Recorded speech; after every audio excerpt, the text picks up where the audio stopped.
harga cabai di pasar tradisional belum stabil.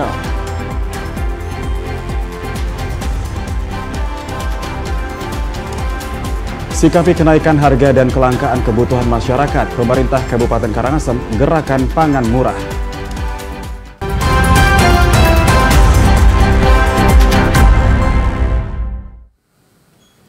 Om Swastiastu. Saudara, dua topik utama tadi dan sejumlah informasi penting dan menarik telah kami siapkan dalam Bali hari ini. Bersama saya Cok Bagus. Dan saya Sumita Ganjali. Saudara, inilah Bali hari ini selengkapnya.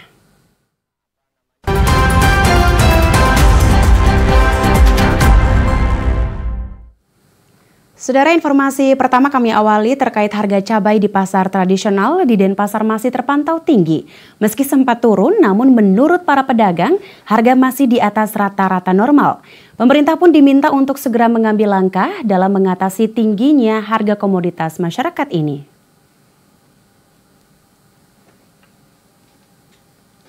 Seperti yang disampaikan sejumlah pedagang di Pasar Kumbasari Denpasar pada Jumat pagi, sebelumnya harga cabai sempat menyentuh harga Rp90 hingga Rp95.000 per kilogramnya. Sempat turun pada kisaran harga Rp70 hingga Rp75.000 per kilogramnya. Namun menurut pedagang, angka tersebut masih jauh di atas harga normal, yakni di kisaran Rp30 hingga Rp40.000 per kilogramnya.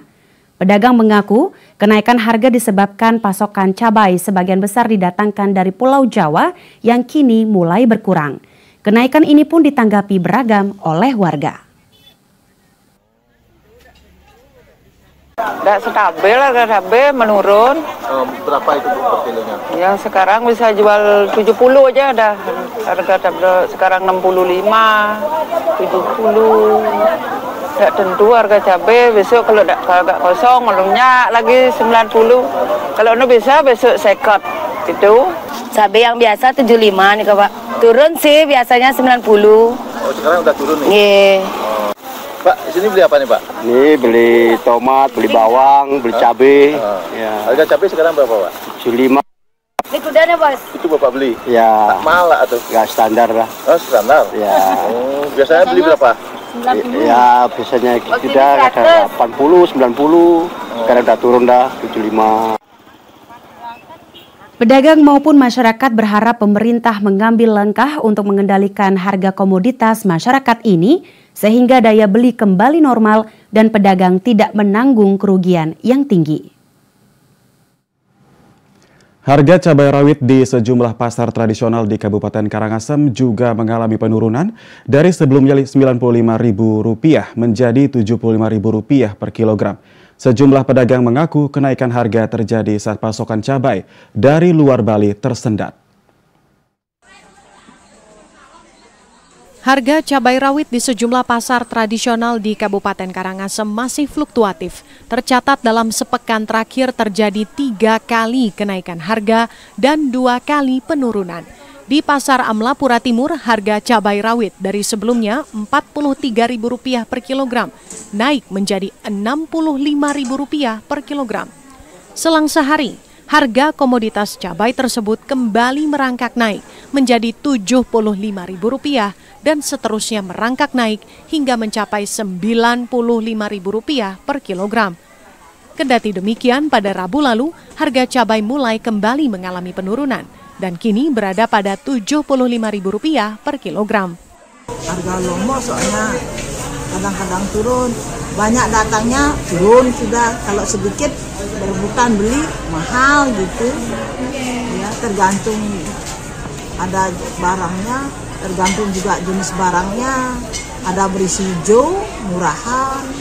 Para pedagang bumbu di pasar induk ini mengaku pasokan cabai dari petani lokal kualitasnya relatif lebih baik dibandingkan pasokan dari luar Bali. Hanya saja saat ini pasokan dari petani lokal berkurang drastis akibat gagal panen, sehingga pedagang kini hanya mengharapkan pasokan dari Pulau Jawa dan Lombok. Andi Husain melaporkan. Saudara, meski sempat turun dalam 2 hari terakhir, harga cabai saat ini masih tergolong cukup tinggi. Harga cabai yang tidak stabil ini menyulitkan para pedagang, lantaran juga berpengaruh terhadap menurunnya daya beli masyarakat.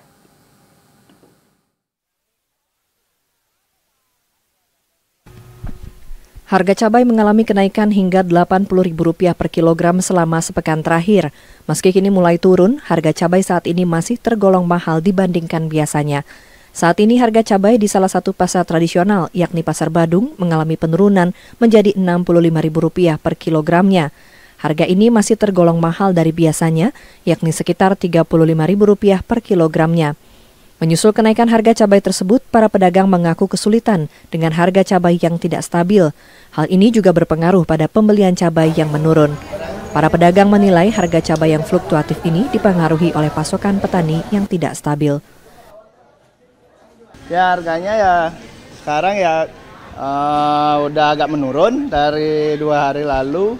Ya sempat ya 85, 80 ada jenis macam-macam jenis cabainya tuh. Gitu.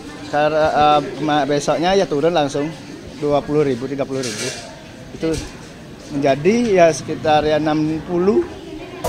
Ya pelan-pelan aja jualnya dicampur. Ya campur dengan putih.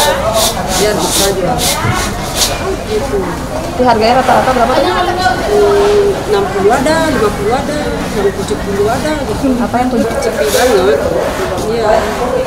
Orang biasanya beli berkurang gitu? Kurang banget.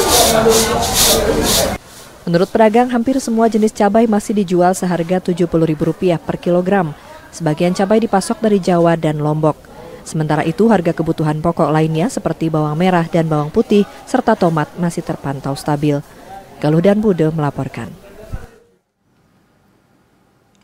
Menyikapi kenaikan harga dan kelangkaan sejumlah barang kebutuhan pokok di pasaran, pemerintah Kabupaten Karangasem melaksanakan gerakan pangan murah. Dalam kegiatan ini, harga pangan yang ditawarkan jauh lebih murah dibandingkan dengan harga jual di pasar tradisional.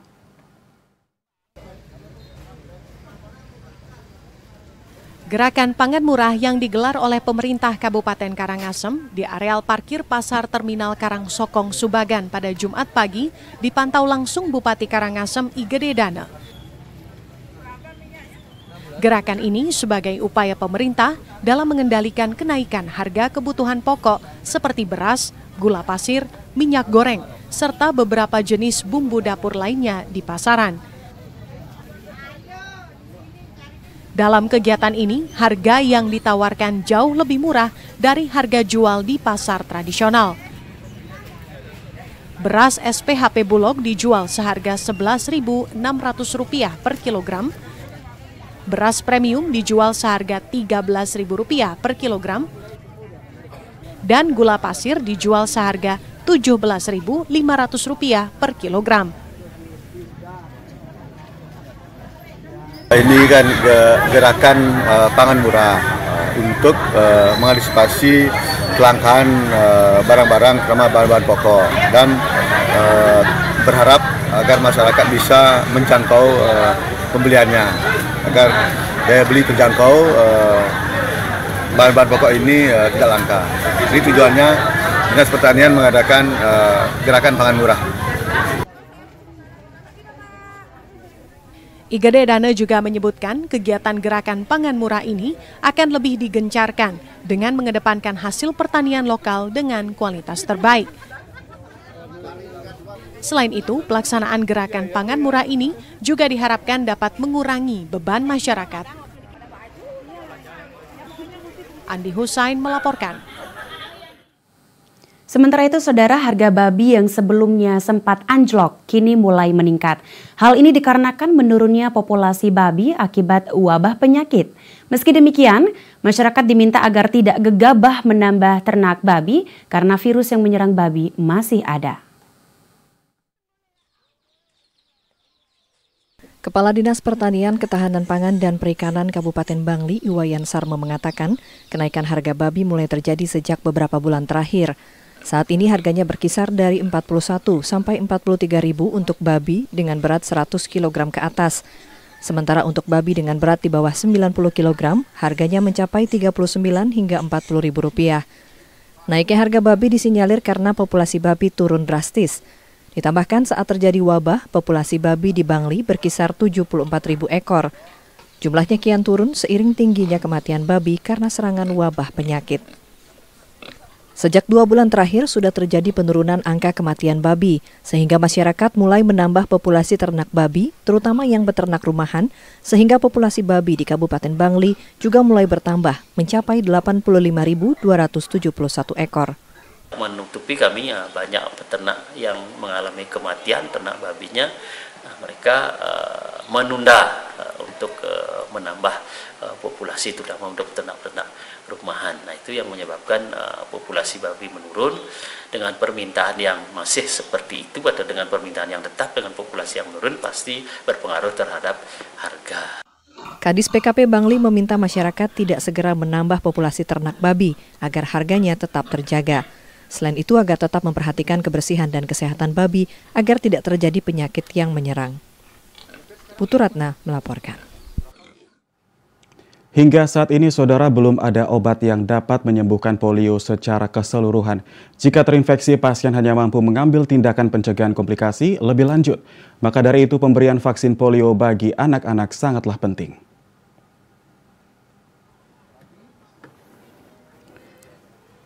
Penyakit polio merupakan penyakit yang disebabkan oleh infeksi virus yang menular. Paparan virus ini memicu cedera saraf yang berisiko kelumpuhan, kesulitan bernafas, hingga kematian. Virus polio sangatlah berbahaya, namun demikian virus ini dapat dicegah. Diperlukan perhatian serius untuk bayi, balita, dan anak untuk mendapatkan imunisasi polio.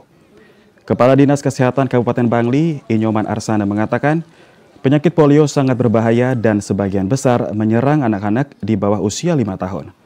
Untuk itulah diperlukan kesadaran bersama untuk mencegah penyebaran polio ini. Salah satunya dengan memastikan anak mendapatkan vaksin polio.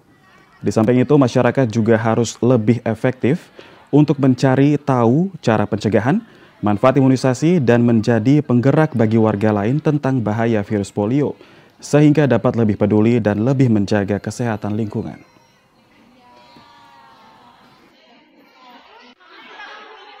Penyakit polio itu penyakit yang disebabkan oleh virus,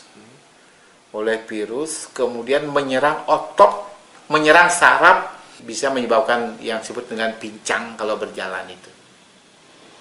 Dan bisa dicegah dengan imunisasi polio ini. Sehingga kami tetap mengharapkan semua yang menjadi sasaran dalam hal ini umur baru lahir 0 sampai 8 tahun kurang 1 hari untuk bersama-sama mendapatkan vaksin ini. Para orang tua wajib membawa anak-anaknya untuk menerima 2 tetes vaksin polio agar terhindar dari penyakit polio menuju generasi emas bangsa. Sementara Dinas Kesehatan Kabupaten Karangasem terus menggencarkan Pekan Imunisasi Nasional PIN Polio kepada anak dengan target sasaran sebanyak 61.710 anak. Hingga saat ini target capaian imunisasi telah mencapai 22.000 anak lebih atau sebanyak 36% dari target sasaran.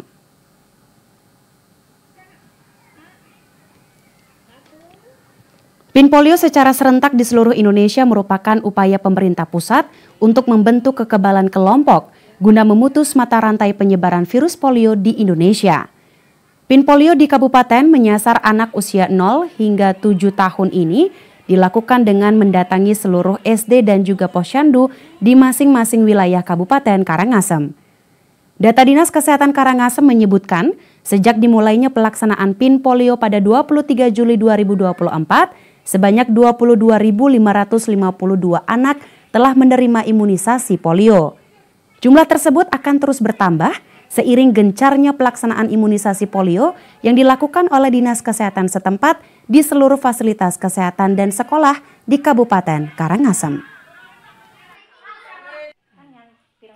Untuk pelaksanaan PIN polio di Kabupaten Karangasem, jadi sekarang hari ini memasuki hari ketiga sedang berlangsung, teman-teman kami tim sedang bergerak ke lapangan masing-masing puskesmas. Untuk hasilnya sampai dengan kemarin ya, hari kedua dari pertama 23, 24. Jadi kita di Kabupaten Karangasem dari sasaran 61.710 yang ditargetkan sudah tervaksinasi 22.552 orang anak. Jadi kalau di persentase itu adalah 36,50% dari target sasaran yang sudah. Tahapan imunisasi tahap pertama akan berakhir pada tanggal 29 Juli 2024 dan akan dilanjutkan PIN polio tahap kedua 2 minggu sejak pemberian imunisasi tahap pertama dilaksanakan. Saudara, KPU Kabupaten Badung melaporkan NIK warga di daerah urban tidak berdomisili di Badung. Informasi selengkapnya usai jeda, tetaplah bersama Bali hari ini.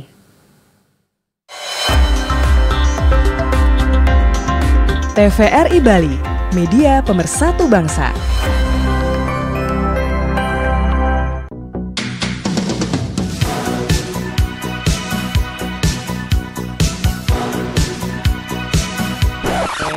Rame banget, Dul. Iya. Tuh, ada yang olahraga. Iya. Laki. Nah, itu jogging tuh.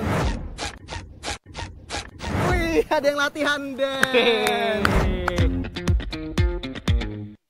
Ngelukis, ada yang ngelukis, Man. Mana? Dul, coba dulu kita nggak bersatu, nggak bisa nih kayak gini. Iya juga ya.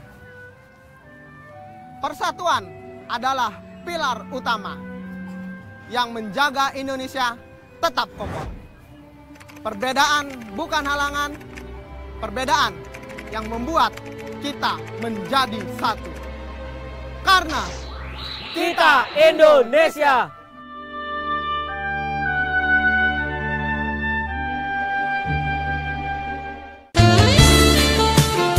Bentar. Ini calon istrinya pucat ya? Belum pakai MUA apa animnya sih? Laki-lakinya kagak paham apa? Ngakunya calon imam. Kata gua nih ya, foto priwet boleh aja, tapi mending tes kesehatan dulu dah. Ntar pas hamil bermasalah, anak gua gak sehat, ribet dah lu.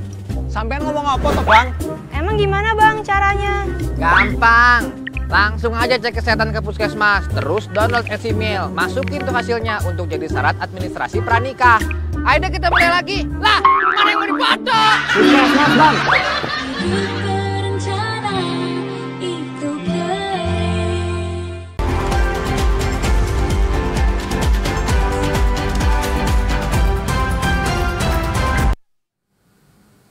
Anda kembali menyaksikan Bali hari ini. Saudara, Bawaslu Kabupaten Karangasem tengah melakukan pengawasan melekat terhadap verifikasi administrasi atau Vermin tahap 2 syarat dukungan calon perseorangan. Hingga saat ini belum ditemukan kendala selama proses Vermin berlangsung.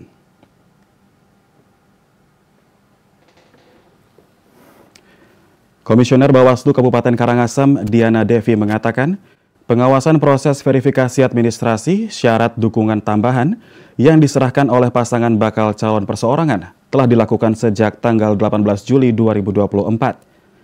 Selama proses tersebut, Bawaslu Karangasem belum menemukan kendala dalam proses pengawasan.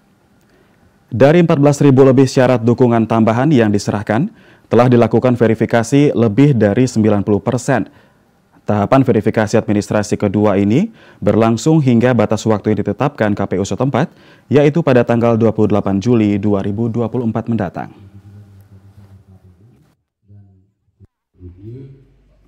Dalam proses pengawasan pada tahapan verifikasi administrasi perbaikan kedua dari pasangan calon perseorangan, kita dilaksanakan itu pada tanggal 18 Juli tahun 2024 sampai 28 Juli tahun 2024. Nah, sampai saat ini kami mengawasi prosesnya dalam proses verifikasi administrasi.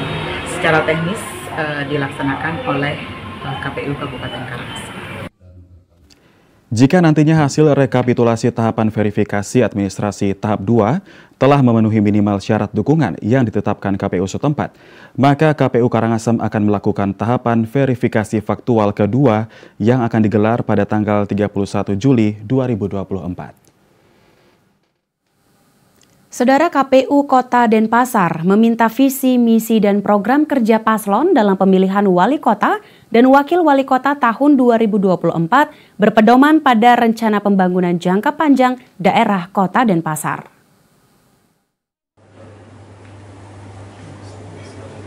Hal ini terungkap dalam sosialisasi visi misi program kerja bakal pasangan calon wali kota dan wakil wali kota Denpasar serta sosialisasi PKPU nomor 8 tahun 2024 di Denpasar, Kamis 25 Juli 2024.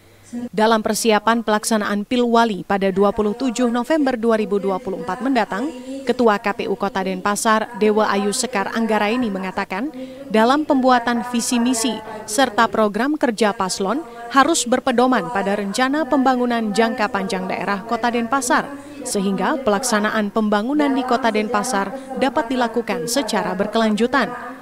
Melalui sosialisasi ini, pihaknya menekankan hal tersebut agar nantinya tidak melenceng dari RPJPD. Visi, misi, dan program kerja pasangan calon nantinya yang diajukan dalam pendaftaran Pilwali 2024 ini harus sesuai dengan rancangan jangka panjang pemerintah daerah di Kota Denpasar, RPJPD-nya. Jadi itu yang ingin kami sosialisasikan agar nanti bakal pasangan calon yang mendaftar sudah menyesuaikan visi misi dan program kerjanya dengan RPJPD Kota Denpasar.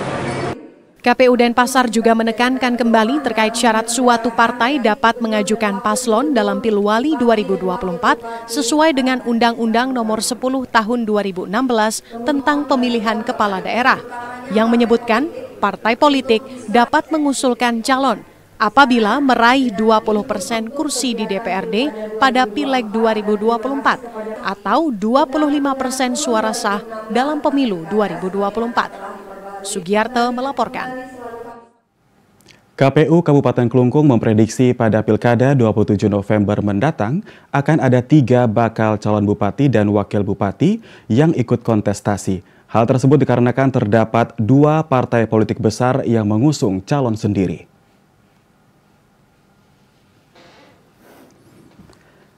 Perhelatan 5 tahunan Pilkada Klungkung tahun ini akan berlangsung seru karena diprediksi terdapat 3 paslon bupati dan wakil bupati Klungkung. Hal ini dikarenakan Partai PDIP yang memiliki 12 kursi dan Partai Gerindra 8 kursi, masing-masing boleh mengajukan bakal calon sendiri. Sementara 5 partai diantaranya Hanura 3 kursi, Golkar 3 kursi, Nasdem 1 kursi, PSI 1 kursi, dan Perindo 1 kursi, yang masuk dalam gabungan 5 parpol tersebut memiliki 10 kursi, berhak mengajukan pasangan calon bupati dan wakil bupati Klungkung. Menurut Ketua KPU Klungkung, Ketut Sudiana, jika nanti terdapat 3 paslon, maka paslon tersebut harus memperhatikan masa kampanye pilkada yang berlangsung selama 60 hari. Melalui kesempatan tersebut, masyarakat pun berkesempatan menentukan pilihannya, sehingga lahir pemimpin Klungkung yang profesional dan mau bekerja keras. Nanti masa kampanye hanya 60 hari. Mudah-mudahan kami harapkan di Klungkung ini pasangan calon bisa bersimpati kepada masyarakat, merebut simpati masyarakat agar nantinya di Klungkung dapat menentukan siapa bupati yang akan terpilih sesuai dengan keinginan kehendak masyarakat Klungkung. Untuk saat ini masing-masing parpol masih memilih kadernya yang potensial untuk diusulkan menjadi bacalon. Para bacalon pun tampak melakukan sosialisasi baik melalui media sosial maupun melalui banner dan baliho. Sementara itu KPU Kabupaten Badung, saudara, menemukan banyak pemilih yang berKTP Badung namun tidak tinggal di wilayah Badung. Pemilih yang tidak jelas keberadaannya tersebut banyak ditemukan di daerah urban. Menindaklanjuti hal tersebut, KPU Kabupaten Badung akan segera melakukan konfirmasi ke Disduk Capil setempat. Komisi Pemilihan Umum KPU Kabupaten Badung menggandeng Dinas Kependudukan dan Pencatatan Sipil Disduk Capil dalam melakukan pendataan pemilih menjelang Pilkada 2024. Berdasarkan proses pencoklitan yang telah berakhir pada 24 Juli 2024 lalu, KPU Kabupaten Badung menemukan banyak pemilih yang berKTP Badung, namun tidak tinggal di wilayah Badung. Pemilih yang tidak jelas keberadaannya tersebut banyak ditemukan di daerah urban di Kabupaten Badung, khususnya di Kelurahan Dalung, Kerobokan Kaje dan Kerobokan Kelod, Kelurahan Kute dan Tuban, serta di Kelurahan Jimbaran dan Benoa. Karena tidak diketahui keberadaannya, pihak KPU akan mengonfirmasi kembali ke Disduk Capil Kabupaten Badung terkait nomor induk kependudukan warga yang tidak berdomisili di Badung. Mereka pun berpotensi tidak memenuhi syarat sebagai pemilih. Data pemilih yang ditemukan tidak aktif disertai bukti tersebut akan disampaikan oleh KPU ke Disduk Capil Badung untuk tidak dimunculkan sebelum yang bersangkutan memang pindah atau mengurus administrasi kependudukannya sesuai domisili yang sebenarnya. Hal ini dilakukan untuk efektivitas dan efisiensi anggaran pemilu di Badung. Jadi ini yang akan kami coba berikan datanya kepada Dukcapil, sementara komunikasi kami dengan teman-teman Dukcapil, dengan Bu Sekretaris, bahwa kalau memang ada bukti kuat bahwa yang bersangkutan sudah tidak aktif di Badung, untuk sementara datanya bisa di-hold, karena jangan sampai mereka sudah tidak ada, tetapi kita masih siapkan segala sesuatunya, karena ini kan berkaitan dengan efektif dan efisiennya anggaran kepemiluan juga. Kita siapkan via TPS, siapkan surat suara, siapkan penyelenggaranya, lakukan coklitnya, tetapi orangnya tidak ada. Berdasarkan proses coklit yang berakhir pada 24 Juli 2024, KPU Badung menemukan 1.024 pemilih yang tidak memenuhi syarat atau TMS pada pelaksanaan coklit data calon pemilih di masing-masing desa kelurahan di 6 kecamatan di Kabupaten Badung. Pemilih berstatus TMS tersebut meliputi 896 pemilih telah meninggal dunia, 65 pemilih pindah domisili, 7 pemilih ganda, 5 pemilih di bawah umur, 38 pemilih anggota TNI dan Polri, hingga 13 pemilih dengan TPS yang tidak sesuai. Indra Wijaya melaporkan. Bawaslu Provinsi Bali meluncurkan pemetaan kerawanan pemilu 2024. Setidaknya terdapat 13 indikator kerawanan yang berpotensi terjadi pada Pilkada serentak tahun 2024 di Provinsi Bali. 13 indikator kerawanan yang berpotensi terjadi di Pilkada 2024 mendatang, diantaranya peserta Pilkada tidak melaporkan dana kampanye, penduduk potensial akan tetapi tidak memiliki KTP elektronik, serta adanya himbauan atau tindakan untuk menolak calon tertentu dari pemerintah atau masyarakat. Anggota Bawaslu Bali Iketut Aryani mengatakan peluncuran pemetaan kerawanan ini sebagai langkah awal untuk mencegah terjadinya pelanggaran yang disusun berdasarkan identifikasi terhadap indikator kerawanan pemilu 2024 maupun Pilkada di Provinsi Bali pada tahun 2017. Dari mitigasi yang kami lakukan, kami anggap 9 kabupaten kami petakan untuk ada potensi kerawanan. Kenapa demikian? Sehingga fokus pengawasan yang kami lakukan bisa terfokus ke 9 kabupaten kota oleh 9 Bawaslu di kabupaten kota dan juga Panwascam. Jika kami menganggap itu tidak rawan, tentu akan sangat sedikit melonggarkan fungsi pengawasan kami. Namun kami anggap semua itu berpotensi untuk rawan. Potensi kerawanan Pilkada 2024 mendatang seperti adanya laporan politik uang, netralitas aparatur sipil negara, serta penghitungan suara ulang. Secara nasional terdapat 61 indikator kerawanan pemilu. Haris dan Agus Slamet melaporkan. Politik uang yang kerap dipergunakan sebagai alat memperoleh suara pada pesta demokrasi harus ditolak masyarakat. Selain berdampak negatif, politik uang juga dapat mencederai demokrasi.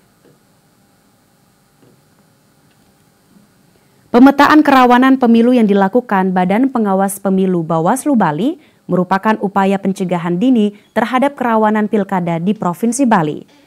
Salah seorang penggiat pemilu, Aban, mengatakan urgensi pemetaan kerawanan pemilu ini sangat penting guna mencegah konflik dan kekerasan politik serta memberikan perlindungan partisipasi publik dan terciptanya keadilan pemilu. Launching hari ini oleh Bawaslu Bali adalah bagian dari early warning ya, untuk potensi-potensi yang kemungkinan bisa terjadi itu harus diantisipasi. Satu hal misalnya soal termasuk menyampaikan adanya potensi money politik ya. Nah, menurut saya ini harus menjadi konsentrasi bersama, tidak hanya bagi penyelenggara saja, tetapi peserta pilkada, masyarakat harus berani sama-sama untuk menolak politik uang. Pilkada serentak di Provinsi Bali juga memiliki dinamika yang lebih tinggi dibanding pemilu 2024 lalu. Pilkada serentak ini juga masih memiliki residu akibat pemilu 2024, seperti masih adanya kelompok pendukung pasangan tertentu yang akan terbawa pada pilkada serentak di Provinsi Bali. Ya saudara, Dinas PMA Provinsi Bali akan membuat perarem terkait aturan menaikkan layang-layang. Informasinya akan kami hadirkan usai jeda, tetaplah bersama kami. TVRI Bali, media pemersatu bangsa.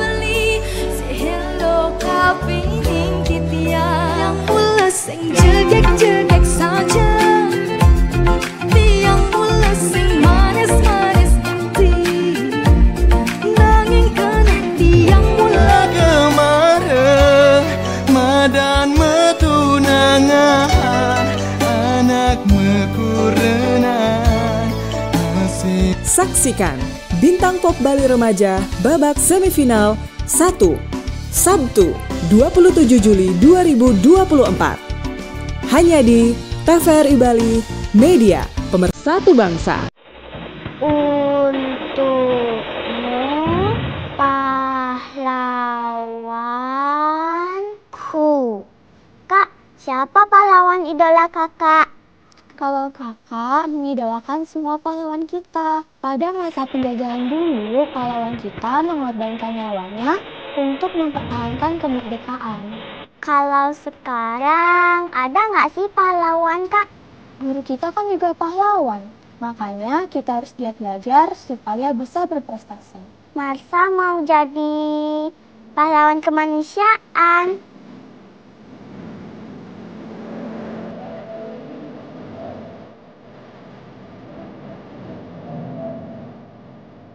Pintar, Marsha. Terima kasih pahlawanku atas jasa-jasa.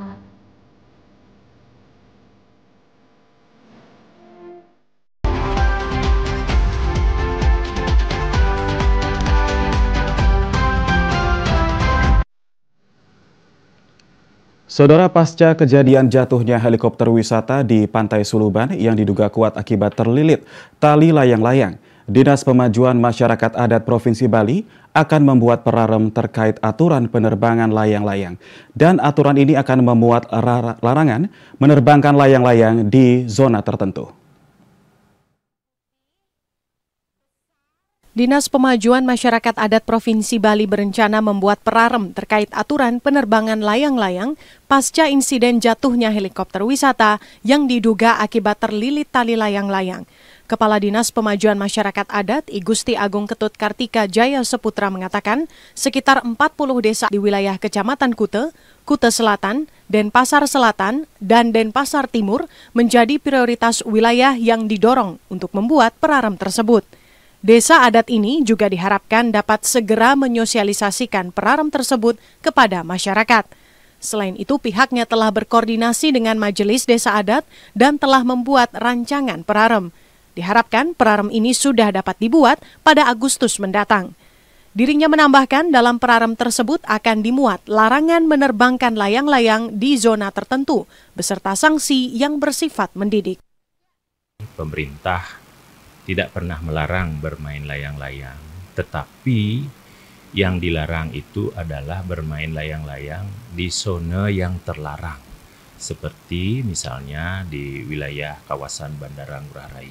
Nah, ini yang perlu kita atur nanti di desa adat. Nah, sehingga kami sudah berkoordinasi dengan Majelis Desa Adat untuk bersama-sama nanti akan mensosialisasikan ini. Kemudian yang kedua, kita akan menghimbau untuk segera membuat instrumen hukum adat berupa perarem yang salah satunya antara lain melarang melarang bermain layang-layang di zona-zona yang berbahaya itu. Praram ini juga akan mengacu pada aturan pemerintah daerah terkait penerbangan layang-layang yang akan ditinjau kembali. Selain itu, pihaknya mengimbau masyarakat untuk tetap berhati-hati dan mematuhi aturan dalam menerbangkan layang-layang demi keselamatan bersama. Prisma dan Pramudia melaporkan. Sementara itu, Saudara, guna bersaing dan bersanding dengan layanan lembaga keuangan lain yang kian banyak merambah di Bali, Lembaga Perkreditan Desa atau LPD di Kabupaten Bangli berkomitmen memanfaatkan teknologi terkini guna meningkatkan pelayanannya. Rapat kerja tahunan yang menjadi agenda rutin BKS LPD Kabupaten Bangli menjadi wahana strategis dalam mengevaluasi kinerja usaha LPD dalam setahun terakhir. Rapat kerja tahunan ini telah membenahi kinerja LPD baik secara teknis maupun strategis, sehingga LPD di Bangli mengalami kemajuan setahun terakhir. Ketua BKS LPD Kabupaten Bangli, Iketut Suwarno, mengakui Rakerta menjadi wahana strategis dalam mengevaluasi kinerja LPD di tengah ketatnya kompetisi lembaga keuangan di Bali, khususnya di Bangli. Melalui Rakerta juga diharapkan muncul kesepakatan bersama guna menguatkan peran LPD dalam menunjang laju pembangunan serta memajukan kesejahteraan Kramo Desa Adat sebagai pemilik LPD. Ketua BKS LPD Bali Inyoman Cendikiawan mengapresiasi organisasi BKS LPD Kabupaten Bangli yang konsisten menggelar Rakerta sebagai ajang evaluasi, serta mempererat jalinan komunikasi antar LPD yang ada di Bangli, yang kini berjumlah 159 LPD di semua desa adat di Kabupaten Bangli. BKS ini nanti akan terus melakukan inovasi-inovasi dan mengimplementasikan apa yang telah direncanakan, dan sudah barang tentu juga kami sangat berharap dukungan semua pihak dalam upaya-upaya mengharmonisasi dalam upaya penguatan daripada LPD khususnya di Kabupaten Bangli. Dan sekali lagi ini suasana yang kondusivitas. Ini yang sangat kita perlukan baik di desa adat masing-masing. Sehingga kalau ada permasalahan itu bisa kita selesaikan di akar dulu. Dan terutama juga mohon maaf teman-teman media juga ngirim saran-saran secara pemberitaan yang berimbang, saya kira. Pelaksanaan Rakerta BKS LPD Kabupaten Bangli berlangsung di kawasan wisata di Desa Pengotan. Selain dihadiri pimpinan dan pengurus BKS LPD Bali dan Kabupaten, juga diikuti Kepala Bank BPD Bali bersama pimpinan BPD Kabupaten Bangli, serta instansi terkait yang ada di Bangli. Wayan Sudarsana melaporkan. Sebagai salah satu destinasi wisata dikenal di dunia, Bali menghadapi tantangan serius dalam pengelolaan sumber daya air. Rancangan awal peta jalan air Bali diharapkan menjadi solusi dalam masalah tersebut.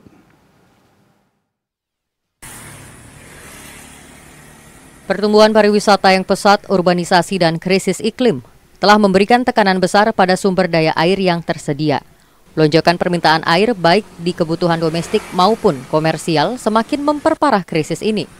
Kendati pembangunan Bali yang berlangsung begitu pesat dan masif saat ini memberikan dampak positif bagi perekonomian, namun pada saat yang bersamaan juga memicu beragam masalah, termasuk kelangkaan dan penurunan kualitas air bersih.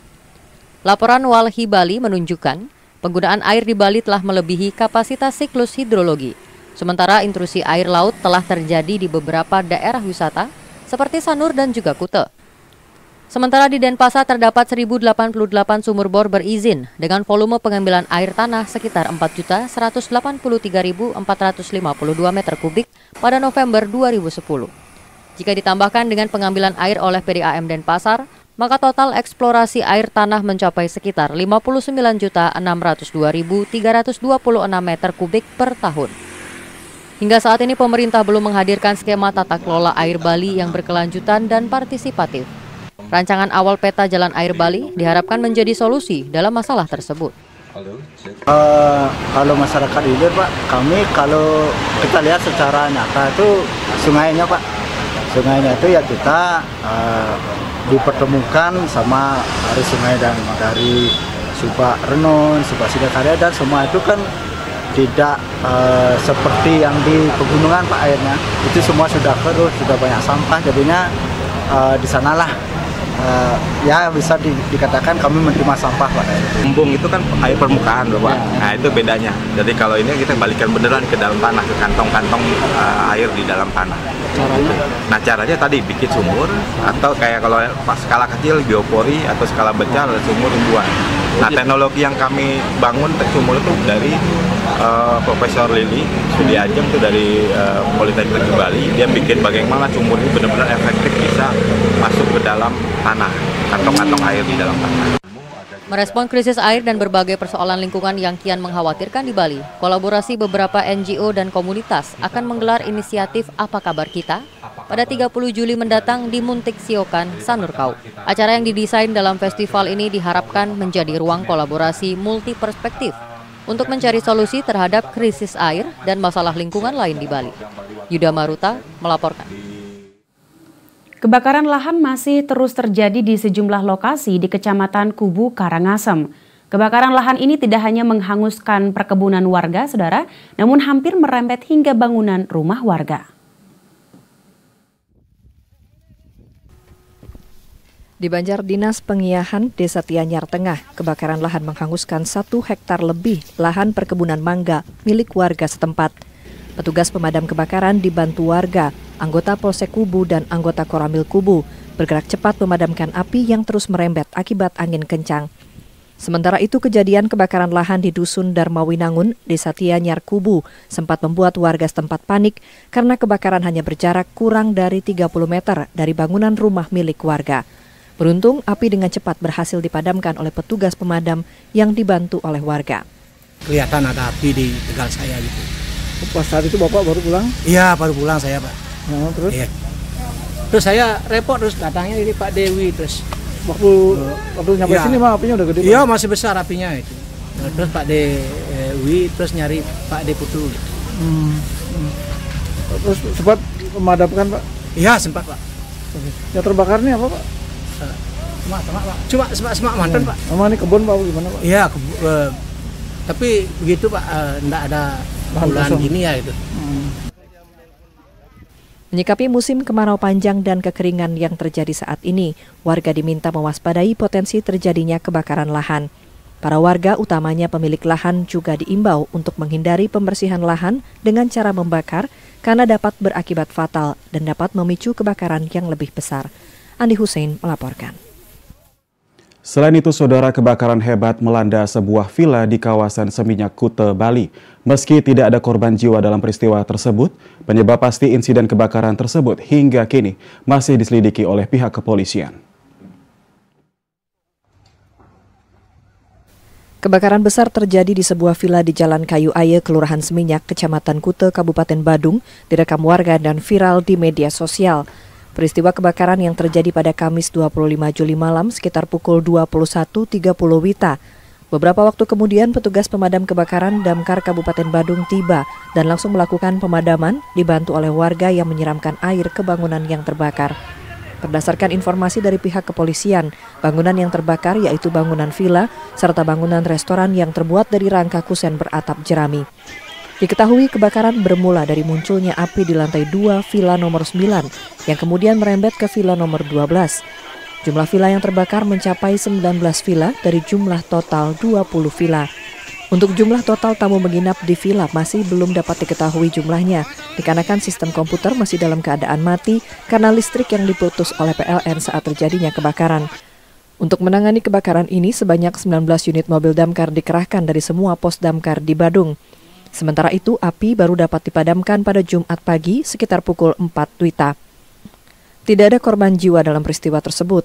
Meski demikian, penyebab pasti terjadinya insiden kebakaran ini masih diselidiki pihak kepolisian dan kerugian material belum diketahui karena masih menunggu inventarisasi dari pemilik villa. Tim Liputan TVRI Bali melaporkan. Saudara, pemerintah Provinsi Bali mengimbau masyarakat Bali untuk mengibarkan bendera negara setengah tiang selama 3 hari berturut-turut mulai tanggal 25 sampai dengan 27 Juli 2024. Hal ini dilakukan sebagai bentuk penghormatan kepada Wakil Presiden Republik Indonesia ke-9 Hamzah Has yang telah wafat pada tanggal 24 Juli 2024.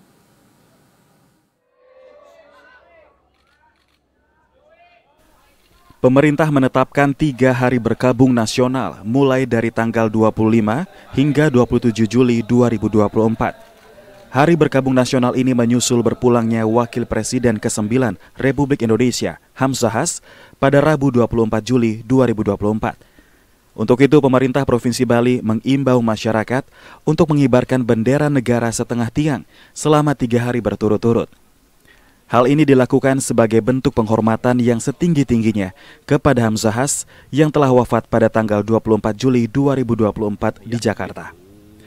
Sekretaris Daerah Provinsi Bali, Dewa Made Indra mengatakan, segenap jajaran pemerintah Provinsi Bali turut berduka cita dan berbela sungkawa atas wafatnya Wakil Presiden Republik Indonesia ke-9 Hamzahas. Seluruh instansi yang ada diharapkan mengikuti imbauan yang telah dikeluarkan.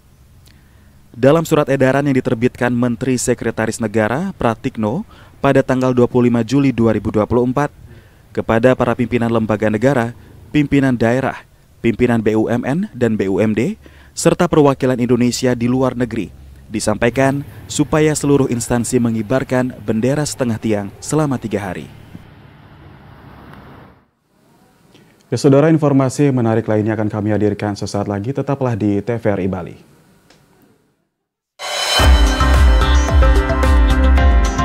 TVRI Bali, media pemersatu bangsa.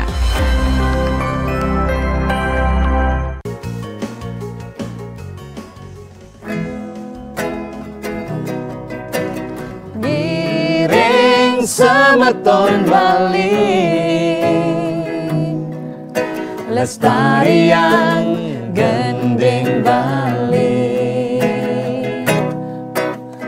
Lewat acara puniki,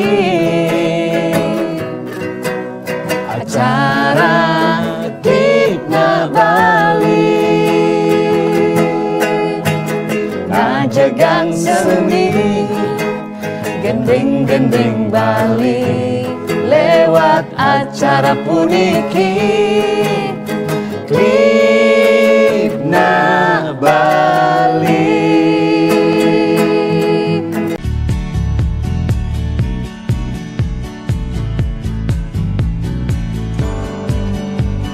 Deteksi kanker payudara bisa dilakukan dengan sadari, yaitu pemeriksaan payudara sendiri. Untuk memeriksa adanya benjolan dilakukan setiap bulan beberapa hari setelah periode menstruasi dimulai pada usia 20 tahun. Selanjutnya, pemeriksaan juga dapat berupa ultrasonografi payudara dan mamografi. Agar terhindar dari kanker payudara, pastikan Anda memiliki pola makan dan pola hidup yang sehat.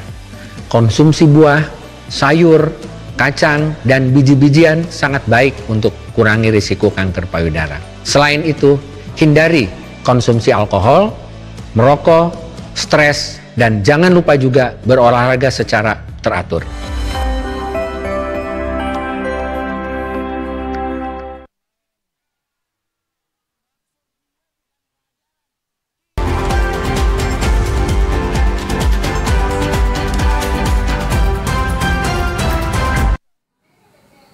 Saudara, polisi membekuk komplotan pelaku pencurian sepeda motor. Komplotan tersebut bertanggung jawab atas hilangnya sejumlah motor di wilayah Buleleng. Motor hasil curian digadaikan, yang uang hasilnya kemudian digunakan pelaku untuk membeli narkoba. Komplotan maling motor tersebut berjumlah 3 orang. 3 tersangka berinisial BP 37 tahun, asal Kelurahan Pinang Jaya, Kecamatan Kemiling, Kota Bandar Lampung, PS 40 tahun asal Banjardinas Labak, Desa Anturan, Kecamatan Buleleng, dan GAPP asal Banjardinas Dharmakerti, Desa Tukat Mungge, Kabupaten Buleleng. Dalam aksinya, tersangka BP bertugas sebagai pencuri sepeda motor dan 2 orang lainnya bertugas membantu aksi pencurian tersebut. Terdapat sebanyak 10 sepeda motor yang dicuri di sejumlah wilayah oleh komplotan tersebut. Motor curian tersebut kemudian digadaikan pelaku dan uang hasil gadainya digunakan untuk membeli narkoba. Kapolres Buleleng AKBP Ide Bagus Widwan Sutadi mengatakan, dalam melakukan aksinya, komplotan ini selalu bersama-sama. Dari pengakuan tersangka, hasil gadai motor tersebut juga digunakan untuk kebutuhan sehari-hari. Korban pemilik sepeda motor pun dipersilakan mengambil sepeda motornya di Polres Buleleng. Ketiga pelaku ini yaitu bersama-sama melakukan kegiatan sepeda motor. Keterangannya kebutuhan sehari-hari. artinya ternyata narkoba juga. Jadi terhadap barang bukti ini bagi korban kami persilahkan untuk mengambil kendaraannya di Polres Buleleng dengan mengajukan pinjam pakai barang bukti.